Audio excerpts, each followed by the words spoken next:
Hello students, this is Deepak here. हमने हमारे पिछले वाले पेपर में यूपी टेट का ही पेपर सोल्व किया था। तो शायद 2014 वाला था वो, देख लेना आप। मैं उसका लिंक डिस्क्रिप्शन बॉक्स में डाल दूंगा, ठीक है। वहाँ से आप चाहें तो साइकोलॉजी वाले जितने भी वीडियोज़ हैं हमारे, उनके लिंक में डालूंगा हर वीडियो के लिंक डिस्क्रिप्शन बॉक्स में। तो चाहें तो आप वहाँ से देख सकते हैं। यूपी टेट 2013 वाला पेपर है। तो यूपी टेट 2013 वाले पेपर में बाल विकास एवं शिक्षा शास्त्र, ठीक है। तो ये वाला जो है हम सब्जेक्ट ले रहे हैं सबसे पहले, साइकोलॉजी, ओनली साइकोलॉजी वाला। देखना इसमें क्वेश्चन नंबर फर्स्ट, निम्न में से कौन सा लक्षण किसी मापक उपकरण के लिए सर्वाधिक क्या है, वांछनीय है? विश्वसनीयता, वैधता, वस्तुनिष्ठता या मानकता। तो इसमें सबसे सर्वाधिक वांछनीय होगा आपका विश्वसनीयता किसी भी मानक उपकरण के लिए, ठीक है। क्योंकि अगर विश्वसनीयता नहीं होगी तो उसका औचित्य कुछ भी नहीं रह जाएगा। क्वेश्चन नंबर 2 है, थर्स्टन तथा लिकर्ट निम्न में से किसके मापन से संबंधित है? बुद्धि, मूल्य, अभिवृत्ति या व्यक्तित्व। थर्स्टन तथा केली ने क्या दिया था आपका? अभिवृत्ति मापनी परीक्षण, अभिवृत्ति मापनी परीक्षण।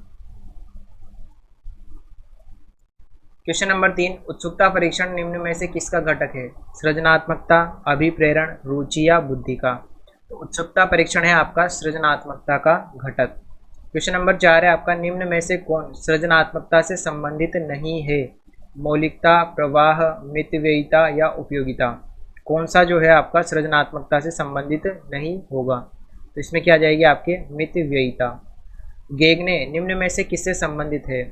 अधिगम का श्रेणी क्रम, अधिगम के सिद्धांत, अधिगम का मूल्यांकन या अधिगम का प्रबंधन।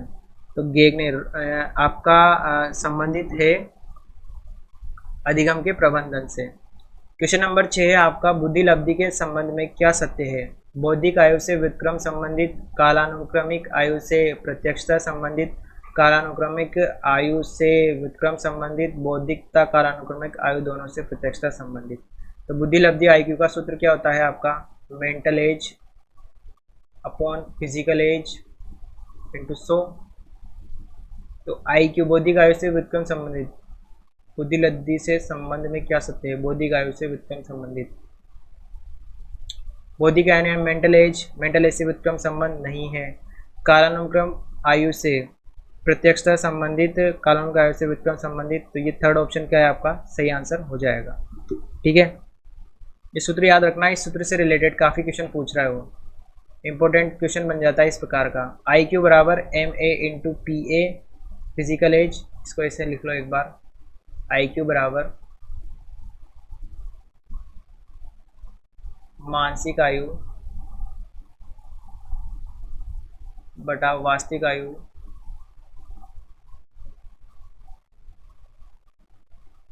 और इंटू में क्या जाएगा? 100, ठीक है। क्वेश्चन नंबर 7 है आपका, 16 पीएफ का प्रयोग किसके मापन हेतु किया जाता है? 16 पीएफ मापनी, ये 16 पीएफ से रिलेटेड काफ़ी क्वेश्चन आ चुके हैं। सृजनात्मकता, व्यक्तित्व, अभिरुचि या दबाव। तो 16 पीएफ मापनी जो है आपके किसके लिए थी? व्यक्तित्व मापने की एक विधि थी। बुद्धि का तरल मोजेक्स मॉडल किसने दिया था? बुद्धि का तरल सिद्धांत, केटल, थर्स्टन, गिलफर्ड या स्पीयरमैन। तो बुद्धि का तरल मॉडल सिद्धांत दिया था आपका केटल ने। बच्चे के संज्ञानात्मक विकास हेतु उत्तम स्थान कौन सा होगा? खेल का मैदान, सभागार, घर, विद्यालय एवं कक्षा का वातावरण। तो यहाँ किसकी बात की जा रही है? संज्ञानात्मक विकास की। तो संज्ञानात्मक विकास कैसे होगा आपका? विद्यालय एवं कक्षा के वातावरण के अनुसार या वातावरण से। क्वेश्चन नंबर अगला है अपना, क्वेश्चन नंबर 10, अभिप्रेरणा के स्रोत कौन कौन से हैं? आवश्यकता, प्रेरक, चालक या इच्छा, ठीक है। इसमें से आपका अभिप्रेरणा का स्रोत होगा आपकी आवश्यकता। जब तक आपको आवश्यकता नहीं होगी, आप किसी भी व्यवहार को करने के लिए अभिप्रेरित नहीं होंगे। जब तक आपको पैसों की आवश्यकता नहीं होगी, आप नौकरी के लिए प्रयास नहीं करेंगे। तो हो सकता है ये आवश्यकता आपको पैसों की भी हो सकती है, या फिर जैसे हम कहें कि सामाजिक आवश्यकता भी हो सकती है, ठीक है। व्यवहार में होने वाले स्थायी परिवर्तन जो अभ्यास के कारण होते हैं को कहा जाता है सीखना, सोचना, क्रिया करना या कल्पना करना। तो व्यवहार में होने वाले स्थायी परिवर्तन क्या कहलाते हैं? सीखना, और इसी को क्या कहा जाता है? अधिगम भी कहा जाता है। व्यवहार में होने वाले स्थायी परिवर्तन क्या कहलाते हैं? अधिगम। ठीक है। नेक्स्ट क्वेश्चन नंबर 12, निम्नलिखित में से कौन सा कारक स्मृति से संबंधित नहीं है? पहचान, पुनर्स्मरण, धारण या अनुभूति। तो इसमें कौन सा ऑप्शन सही आएगा आपका? अनुभूति। मास्लो के अभिप्रेरणा सिद्धांत को कहा जाता है, एक सिद्धांत दिया था किसने? Abraham Maslow. अब्राहम मास्लो के अभिप्रेरणा सिद्धांत को क्या कहा जाता है? आवश्यकता का सिद्धांत, शारीरिक सिद्धांत, दृढ़ इच्छा शक्ति सिद्धांत या अंतर्नोद का सिद्धांत।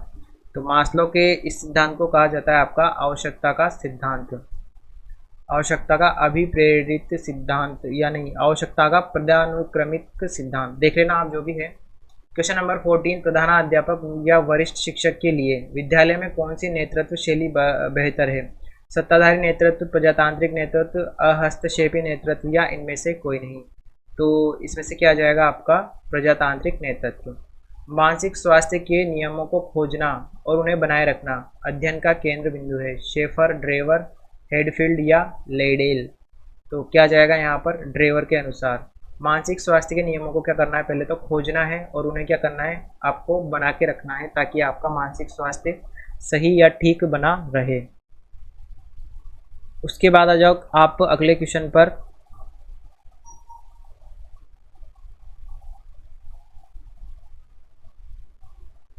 जो कि हमारा क्वेश्चन नंबर 16 या 16। क्वेश्चन नंबर 16 में इसने पूछा है कि चेस तथा कार्ड को निम्न में किस में वर्गीकृत किया जा सकता है? लड़ाई वाला खेल, बौद्धिक खेल, प्रायोगिक खेल या गतिमान खेल। तो चेस तथा कार्ड को किस में कर सकते हैं अपन? बौद्धिक खेलों में। अभिवृत्ति किसका संप्रत्यय है? संज्ञान परक, क्रियापरक, संवेगात्मक या ये सभी। तो अभिवृत्ति के अंतर्गत आएंगे आपके सभी आ जाएंगे, संज्ञान परक, क्रियापरक और संवेगात्मक। मनोवैज्ञानिकों के अनुसार बुद्धि सीखने की क्षमता है, अमूर्त चिंतन की योग्यता है, या तो एक या दो या एक और दो। बुद्धि क्या है आपकी? बुद्धि जो है एक और दो, सीखने की क्षमता भी है और अमूर्त चिंतन की योग्यता भी है। प्रेरणा का वही संबंध उपलब्धि से है जो कि अधिगम का किससे है? तर्क, चिंतन, बोध या विवेक से। तो बुद्धि का किससे आ जाएगा? बोध से। अधिगम का किससे आ जाएगा? बोध से। ठीक है, ये ध्यान रखना आप। प्रेरणा का संबंध किससे है? उपलब्धि से। उसी प्रकार अधिगम का किससे आ जाएगा? बोध से। प्रेरणा का तो उपलब्धि से और अधिगम का किससे आ जाएगा? बोध से। क्वेश्चन नंबर अगला है हमारा क्वेश्चन नंबर 20 या 20। क्वेश्चन नंबर 20 में क्या दे रखा है इसने कि थॉर्नडाइक का व्यक्तित्व के वर्गीकरण का आधार क्या है?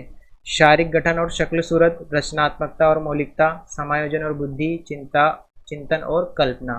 तो थॉर्नडाइक के बुद्धि का आधार क्या जाएगा आपका? चिंतन और कल्पना शक्ति। ठीक है, उसी के अनुसार इसने क्या किया था?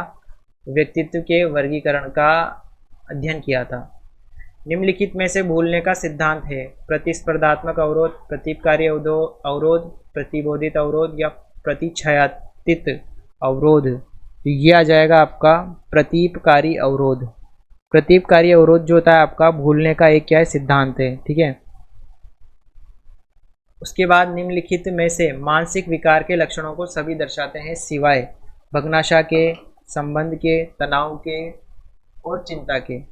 तो मानसिक विकार के लक्षणों को कौन नहीं दर्शाता? भग्नाशा, संबंध, तनाव, चिंता।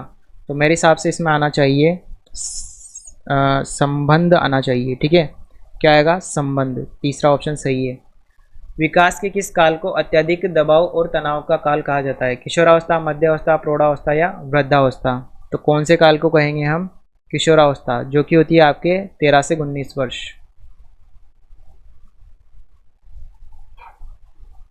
Next question number 24। पावलोव ने सीखने के अनुबंधन प्रतिक्रिया सिद्धांत का प्रतिपादन पर प्रयोग करके किया था।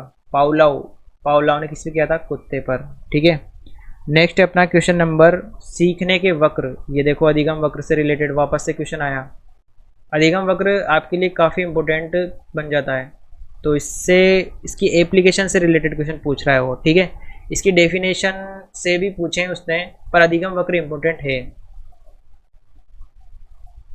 ठीक है, उसके बाद देखना सीखने के वक्र, सीखने के प्रगति के सूचक है, सीखने की मौलिकता के सूचक है, सीखने के गत्यात्मक स्वरूप के सूचक है, या सीखने की रचनात्मकता के सूचक हैं। तो ये होंगे आपके सीखने की प्रगति के सूचक, यानी कि आपने कितने समय में कितना अच्छा सीखा या क्या सीखा उसके सूचक होंगे। आपने सीखने के अनुसार, सीखने के अंतर्गत क्या क्या जो है आपने प्रगति की है उसके अनुसार होता है आपका अधिगम वक्र। अध्यापन के समय अध्यापक को निम्नलिखित में से किसका सर्वाधिक ध्यान रखना चाहिए? विषय वस्तु, विद्यार्थियों की आयु, व्यक्ति की विभिन्नता, या विद्यार्थियों की पारिवारिक पृष्ठभूमि। ये भी आया हुआ क्वेश्चन है, रिपीटेड क्वेश्चन है। कट-लेविन के अनुसार समूह में जो परिवर्तन होते हैं उसे कहेंगे परस्परता, रचनात्मकता, गतिशीलता, या संगति। तो कट-लेविन के अनुसार उनको क्या बोलेंगे? गतिशीलता। क्वेश्चन नंबर 28, मानसिक स्वास्थ्य और में घनिष्ठ संबंध है। ये लाइन मैंने ऐसी कैसी लिखाई थी, किसका कि मानसिक स्वास्थ्य और समायोजन में घनिष्ठ क्या है आपका संबंध है। ठीक है, तो ये चीज़ें ना, ये लाइन ऐसी है जिसको वस्तुतः ऐसी की ऐसी ध्यान रख लो आप। क्यों? क्योंकि मानसिक स्वास्थ्य और समायोजन, क्योंकि मानसिक स्वास्थ्य किससे रिलेटेड होता है? समायोजन से। निम्न में से कौन अधिगमकर्ता को अधिक स्वतंत्रता देता है? संरचनावाद, व्यवहारवाद, क्रियाशीलतावाद, या सृजनशीलतावाद। तो अधिक स्वतंत्रता कौन प्रदान करेगा? सृजनशीलतावाद। निम्न में से स्मरण करने की कौन सी विधि है? मिश्रित विधि, विचार साहचर्य विधि, इनमें से कोई नहीं, फर्स्ट और सेकंड। तो स्मरण करने की कौन सी हो जाएगी? आपकी पहली और दूसरी दोनों विधि हो जाएगी। मिश्रित विधि और विचार साहचर्य विधि दोनों क्या है? स्मरण की मुख्य विधियां हैं। ठीक है, स्मरण की कौन कौन सी दो विधियां हो गई? एक तो हो गई आपके मिश्रित विधि,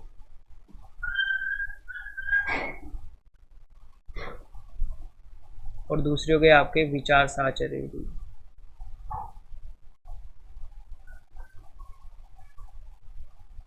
ये दोनों कौन सी विधियां आपके स्मरण करने की विधियां है। ठीक है, मिलते हैं नेक्स्ट पेपर में, नेक्स्ट वीडियो में नेक्स्ट पेपर के साथ।